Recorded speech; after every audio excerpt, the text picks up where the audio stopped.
Hello అందరికీ welcome to my channel. ఈరోజు సొరకాయ పులుసు ఎలా చేయాలో చూద్దాం. ఇప్పుడు చేసే విధానం చూద్దాం. ప్యాన్ పెట్టుకొని 1 టేబుల్ స్పూన్ ఆయిల్ వేసుకోవాలి.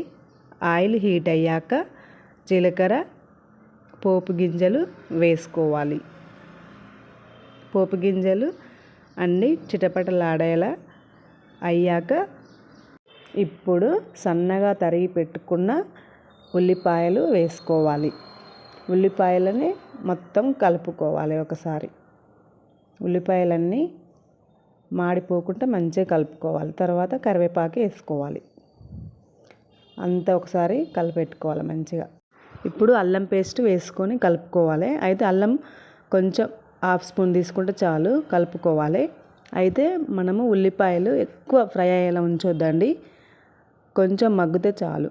తర్వాత మనము ముందుగా తరిగి పెట్టుకున్న సొరకాయ ముక్కలు వేసుకోవాలి. వాటిని మొత్తం కలుపుకోవాలి ఒకసారి.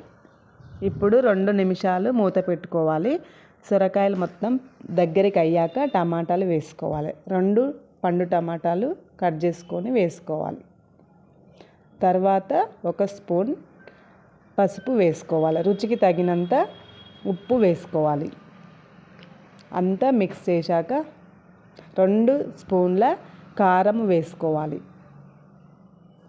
మొత్తం ఒకసారి మిక్స్ చేయాలి, కలపాలి. బాగా కలిపిన తర్వాత ఇప్పుడు చిన్న నిమ్మకాయ సైజ్ అంతా చింతపండు నానబెట్టుకొని ఆ గుజ్జుని పోసుకోవాలి. ఇప్పుడు 2 గ్లాసుల నీళ్లు వేసుకోవాలి. మొత్తం కలుపుకున్న తర్వాత ఒక 5 నిమిషాలు మూత పెట్టి మగ్గనివ్వాలి. సొరకాయ పులుసు రెడీ అయిందండి. చివరిలో కొత్తిమీర వేసుకోవాలి. ఈ రెసిపీ మీకు నచ్చినట్లయితే like, share, comment and subscribe. Thanks for watching.